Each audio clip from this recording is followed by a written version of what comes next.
मैं हूं विकास गिजा। आप देख रहे हैं अब तक टाइम। दोस्तों, आज मैं आपकी एक ऐसी खबर से पहचान कराने जा रहा हूं जिसको देखने के बाद आप कहेंगे कि समाज का हर वर्ग बेहद ही परेशान है।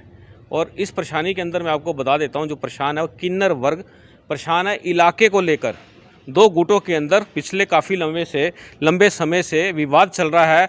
और जो शालू किन्नर हैं भासों से, वो यहाँ पहुँची हैं न्याय की गुहार लगाने के लिए। आइए बात करते हैं। क्या बताओगे शालू जी, मामला क्या है? सर जी, ये है, मैं 25 सालों से भासो चौक पर रह रही हूँ। मेरा नाम शालू है, शालू महंत। 25 सालों से मैं खूब अपना मांगने खाने का कार्य कर रही हूँ, इज्जत से रह रही हूँ। लेकिन जब से क्या नाम मेरी लाइफ में प्रॉब्लम शुरू हुई, जब से ये शिव कुमार पुत्र रहतू नगली गांव का हमारी ज़िंदगी में आया। पहले सब्जी बेचता था, फिर धीरे धीरे करके इसने किन्नरों का भेद लेके हमें धमकी देने लग गया कि क्या नाम मैं अपना ऑपरेशन करवा लूँगा और तुम्हें जेल पहुँचा दूँगा। जिसके खिलाफ मैंने दरखास्त लगाई तो पुलिस वालों ने बुलाकर इसने बाकायदा बयान दिया कि भाई मैं अपना अंग भंग नहीं करूंगा और ना शालू किन्नर पे झूठे मुकदमे दर्ज करूंगा लिंग परिवर्तन वाले, कि भाई मेरे को किन्नर बनाया।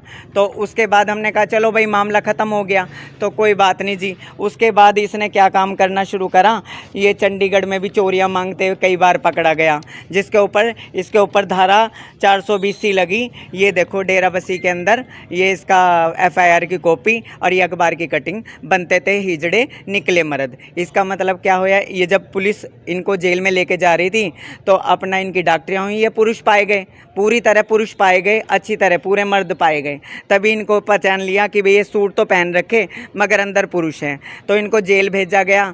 तो इनको पुरुषों की जेल में रखा गया। उसके बाद जी इन्होंने फिर देख लिया भाई बाहर तो हमारे पैर नहीं लगते, फिर इन्होंने मुझे परेशान करना शुरू करा। उसके बाद इन्होंने मेरे ऊपर ये 307 जैसा झूठा मुकदमा दर्ज करवा दिया, जो कि अदालत में पाया गया कि बिल्कुल झूठा है और कैंसिल हो गया वो मुकदमा भी। वो क्योंकि उसमें हमारी मधुबन भी वो हुई जांच और सारी लोकेशन वगैरह चेक हुई, उसमें पाया गया कि ये झूठा केस है। तो फिर उसमें हमारा कुछ नहीं बिगाड़ पाए, बल्कि ये ही जेल गए। सुरेंद्र सोनिया और शिव कुमार ही जेल गए। फिर ये जेल गए, उसके बाद आने के बाद इन्होंने फिर मेरे साथ मारपीट लड़ाइयाँ झगड़े करना शुरू कर दिया। पहले इसका एक चेला था जिसका नाम डोली उर्फ सोनी, जो बयाना बैंक के अंदर चपड़ासी था। एक का नाम इसके साथ में रहता था राजपाल उर्फ टीना। उन्होंने दोनों को मेरे गांव लिख दिए और उनको मेरे एरिया में भेजना शुरू कर दिया। वे मेरे साथ लड़ाई झगड़े करने लगे। मैं 50 साल की हो गई, अब मेरे में लड़ने की हिम्मत नहीं रह गई, मैं लड़ नहीं सकती हूँ अब मेरी उम्र के हिसाब से। मैं क्या करूँ सर जी? तो मैं बार बार मदद मांगती आई कि भाई मेरी प्रशासन मदद करो।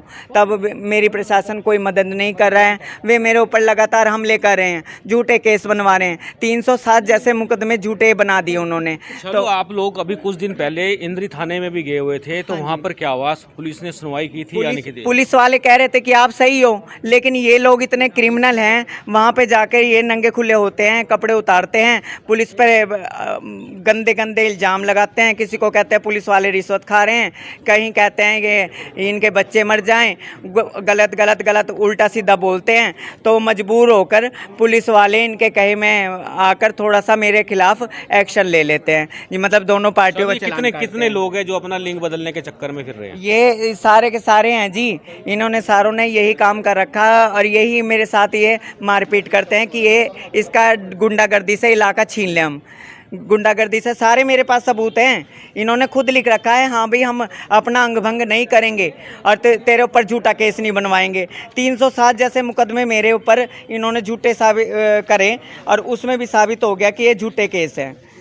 तो अब आप यहाँ किस लिए पहुँचे? मैं इसलिए आई हूँ कि प्रशासन मेरी मदद करें। अभी भी मुझे लगातार धमकी मिल रही है, अभी भी व्हाट्सएप पे गालियाँ देते हैं कि हम चोट पीट मरवा के और तेरा झूठा केस कर देंगे। अभी पिंजोखरे में इनके साथ पता नहीं क्या होया क्या नहीं होया, मेरे को नहीं पता सर जी, ना मुझे कोई मतलब। मैं उस दिन अपने घर पर थी और इन्होंने मेरे ऊपर झूठे इल्ज़ाम लगाए कि इसने आके मारपीट कर दिए। लॉकडाउन की वजह से मैं तो काम पर भी नहीं जा रही हूँ कि जब लोग बाग कमा नहीं रहे हैं तो हमें कहाँ से देंगे। तो इन्होंने क्या काम करा, मेरा नाम झूठा ले रहे हैं कि वो आई, वो मार गई, वो उसने पीट दिया, ये कर दिया, उसने हमें मरवा दिया। अब मैं उस दिन पूरे दिन का मैं आपको दिनचर्या भी बताने को तैयार हूँ। बैंक में गई थी, बैंक में से कुछ अकाउंट में से पैसे निकलवाए थे, उसके बाद वैक्सीनेशन के लिए गई थी।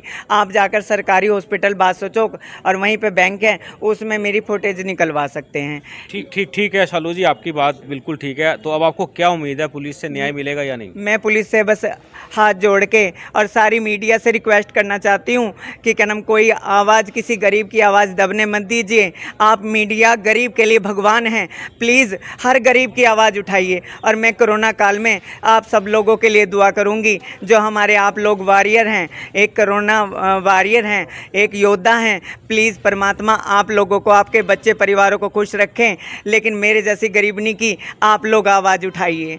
ये झूठे केस बनवा रहे हैं, हमारे साथ मारपीट कर रहे हैं, कह रहे हैं इलाके में आइए तो इस जान से मार देंगे और कुछ नहीं कर पाएंगे, हम झूठे केस बनवा देंगे तेरे ऊपर, तू सारी उम्र जेल में जाएगी।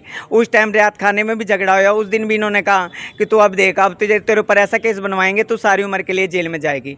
पहले भी इन्होंने 307 जैसे इतने बड़े केस बनवा दिए मेरे ऊपर। इसका पति है जी, ये कमाते हैं, उसको देते हैं, वो शहर के अंदर प्रॉपर्टियाँ बना रहा है, अपनी मौज कर रहा है, रोज़ वहाँ दारुआँ पीते हैं, नशों में लिप्त कर। इनके ब्लड सैंपल ले लो सर, इनमें पता चल जाएगा, ये तो ड्रग एडिक्ट हैं, सारे के सारे नशे करते हैं, अय्याशियों में ज़िंदगी उड़ रही, लोगों से बधाई मांगते हैं और वो शाम को अपना ऐशों की ज़िंदगी, अय्याशियों की ज़िंदगी उड़ रही है, अपने घरों पे पैसे पहुंचा रहे हैं, क्योंकि इन्हें यही है कि भाई हमने ज़्यादा पैसा चाहिए, क्योंकि इनकी ज़रूरत बढ़ गई है, नशे बढ़ रहे हैं, गुंडागर्दी बढ़ रही है। मैं तो लोगों से हाथ जोड़ के यही कहूँगी, प्लीज़ ऐसे किन्नरों को बधाई ना दें। ये 11,000 21,000 मांग रहे हैं, आप लोगों ने इनको ऑपरेशन करवाने के लिए थोड़ी ना कहा कि क्या नाम ऑपरेशन करवा लें और हम तुझे 11-21,000 देंगे। तो इसलिए मैं यहाँ पर आई हूँ अपने लिए इंसाफ मांगने कि मेरे ना माँ बाप है, ना भाई बहन है, ना मेरे ऊपर कोई सिर पे कोई आदमी या कोई पुरुष या कोई भाई भतीजे किसी का मेरे सिर पे हाथ है। मैं सिर्फ मीडिया को ही एक भगवान की तरह मैं आप लोगों के सामने गुजारिश करती हूँ कि प्लीज़ मेरे लिए इंसाफ करें, मेरे लिए आवाज़ उठाएं, मेरी आवाज़ को दबने न दें, नहीं तो शिव कुमार सोनिया मुझे मेरा मर्डर कर देगा, मुझे मरवा देगा। ठीक है, इसलिए आई हूँ मैं DC SP साहब। दोस्तों ये है शालू किन्नर, आपको बता देते हैं अपनी कुछ मांगों को यहाँ लेकर पहुंची और इनका मामला जो है आपको बता देते हैं। जो किन्नर हैं वो अपना हक मांग रहे हैं और जो लोग किन्नर नहीं है वो किन्नर बनकर इनके हकों पर डाका डाल रहे हैं। हम चाहेंगे आप इस खबर को अधिक से अधिक लाइक और शेयर करें और हमारे YouTube चैनल पर सब्सक्राइब करें। आप देख रहे हैं अब तक टाइम्स, मैं हूँ विकास सुखीजा अपने साथी कृष्ण के साथ। नमस्कार, जय हिंद, जय भारत।